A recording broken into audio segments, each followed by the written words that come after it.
All right, the Streamer Zone slash Miscount Squad is back at it again, timing a 19 Darkflame Cleft a day ago, under by a minute and 13 seconds. A truly exceptional performance by an exceptionally strong team with Kira, AJ, Hearthjax, Verb, and Yargi able to actually down this dungeon. The first 19 that was been put up on the board, it seems pretty reasonable that this was the team that was going to be looking to do it. They have been re-rolling a bunch of these 18s. I think that they're going to be getting resilient 18s soon-ish. I think they're like 2 or 3 keys away from resilient 18s, which is going to continue to accelerate their general progression in the dungeon.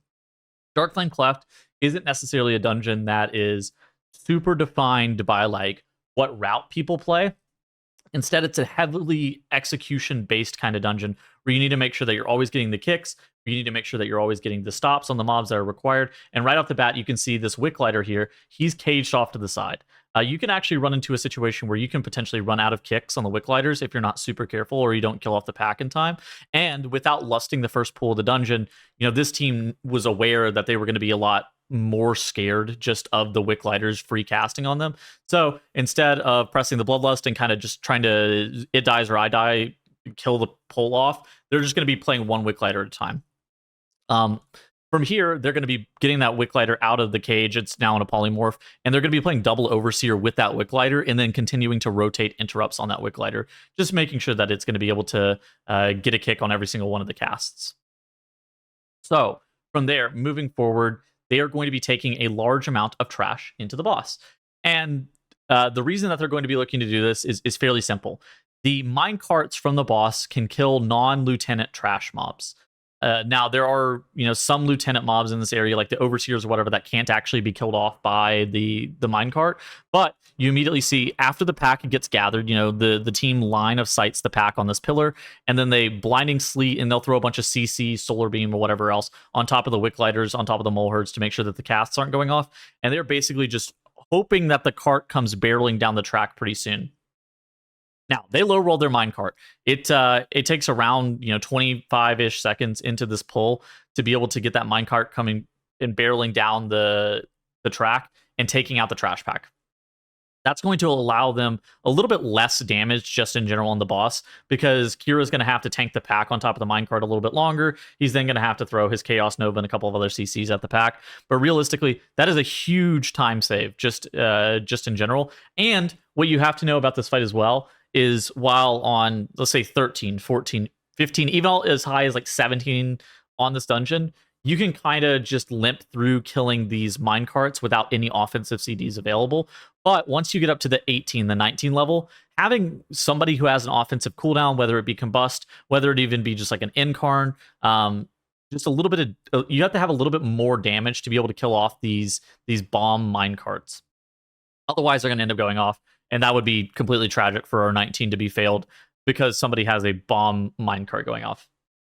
So that was all dealt with. They come out of this area at 34.2%. Honestly, kind of normal amounts of trash count for that first area.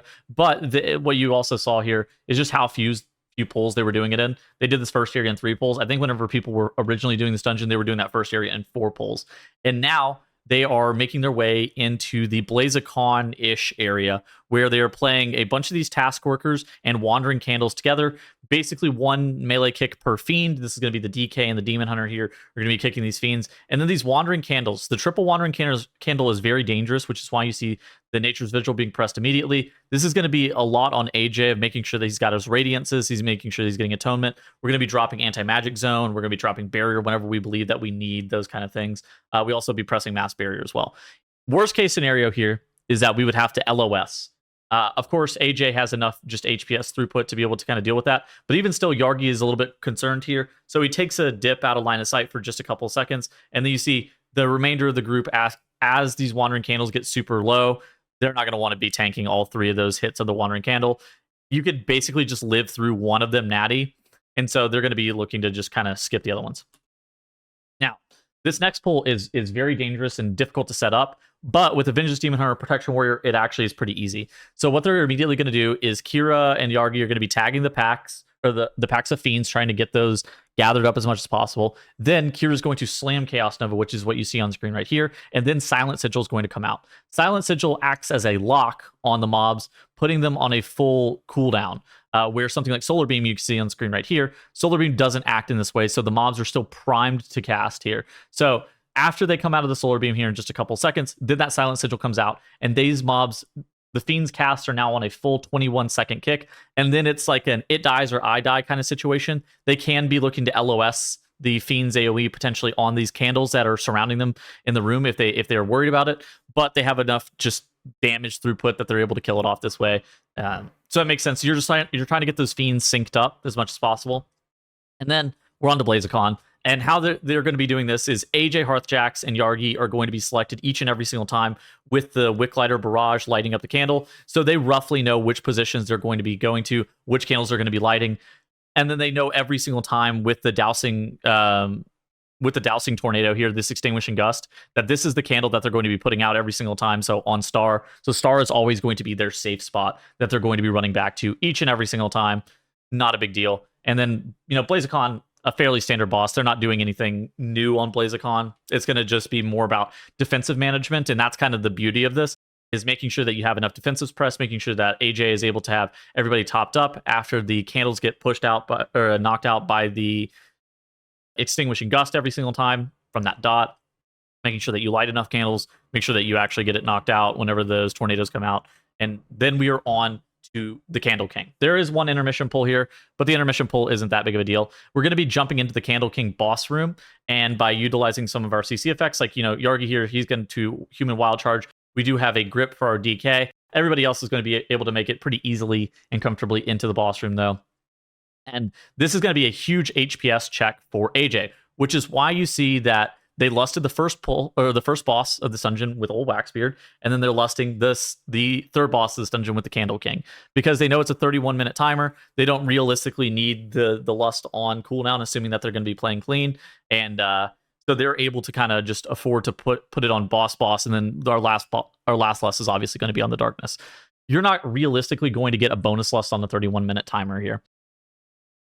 How they do the Candle King is fairly standard. They're trying to keep the boss as close to the wall as reasonably possible to try to utilize some of the terrain that's in the room to try to keep the candles as stacked as possible. That's going to allow your melee DPS to have a little bit better uptime, allowing them to not have to get off the boss whenever they have to go and dissolve the candles with the circle. And it's honestly just like a pretty clean strategy. There's not too much that's going on. This is going to be mostly on AJ to make sure that everybody's topped up, making sure that appropriate usage of defensives, like group externals, also have to be pressed here, but it's going to mostly be on the healer, all things considered.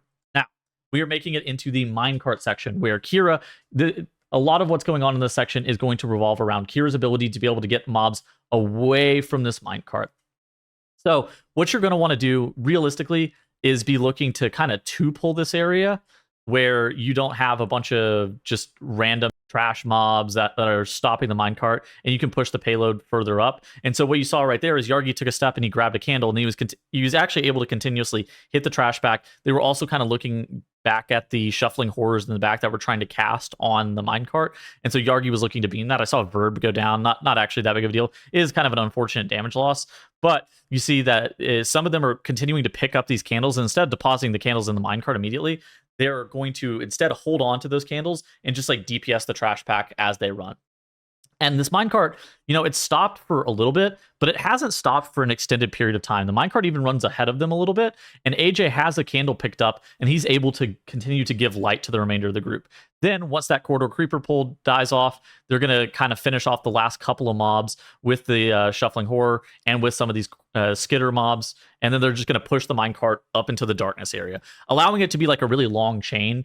So I would more describe it as like a two-pull kind of section, but you could probably just describe it as a really long chain. From here, the final mobs that are in this area that they're going to be looking to grab are both of the corridor sleeper mobs. So these are two mobs that are both asleep, and instead of, and unlike the corridor creepers, as you can see right here, if you right click them, they have an ability called Creeping Shadow, but the corridor sleeper doesn't have that Creeping Shadow because it starts dormant, it starts asleep. So both of these corridor sleepers, they don't put a debuff on your tank. Then Kira's going to grab two other corridor creepers and a bunch of skittering darknesses. And then this can basically, once you kill off the skittering darknesses, you can kind of just take this all straight into the boss. depending on how you're feeling about the situation. Right here, they're even going to elect to play it a little bit safe. They don't have a Bloodlust up available for them, but they don't need to play as aggro because they see that they have 5.5 minutes, and it's basically going to come down to how technical they're going to be on this fight. So basically what's going to happen is AJ is going to be the primary person moving this candle. Him or Kira are going to move the candle during the frontal on this fight. And then during the Eternal Darkness, Hearthjax is going to blink off to the side and pick up one of these candles and then alter back in to the middle of the candle to be able to deposit it. That's because AJ realistically can't move and cast that effectively here, and so he's going to have to rely on somebody else, especially during that Eternal Darkness AoE, to kind of deal with it. But it's kind of a dance. So more often than not, it's going to be AJ picking up the candle. Whenever it's not AJ, it's going to probably be Hearthjax on the AoE. Occasionally, Kira is going to have to pick up the candle to move it on those lines, because AJ can be basically picking up a candle to be looking to deposit it. The another kind of important thing here is whenever the ads are being spawned, the ads are very dangerous on a 19.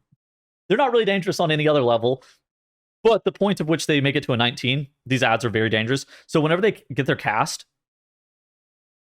not only does it drain the light, but what it does is it also does a pulsing AoE effect on the entire group, which is, again, like I said, it doesn't really matter whenever you're doing anything except for a 19, but the moment that you actually step foot into the 19 is like a huge deal. So they're making sure that they're coordinating kicks. They're making sure that they coordinate like sigil chains into Solar Beam. They're making sure that they coordinate their silent sigil to allow them to not actually over interrupt on this pack. And they were able to down the darkness, and they were able to time 19 Darkflame Cleft being under around 1 minute and 15 seconds, and a truly impressive run by an incredibly impressive team. And that's going to conclude the first 19 that's being done off the board. There was another 19 that was done around 5 hours ago by Rare. I don't know if I'm necessarily going to cover it. They were basically running the same route. And I think that what we're going to see this week from Mythic Plus is Darkflame Cleft and Motherlode are both doable in 19, but I think we're going to see 18 in pretty much every other dungeon. We've recently seen the first 18 Theater of Pain be put up. We have a couple of other dungeons that are still yet to be placed on an 18. I believe Operation Floodgate is still on a 17, but the best run is under by 3 minutes, 11 seconds. So you know that that's going to be done.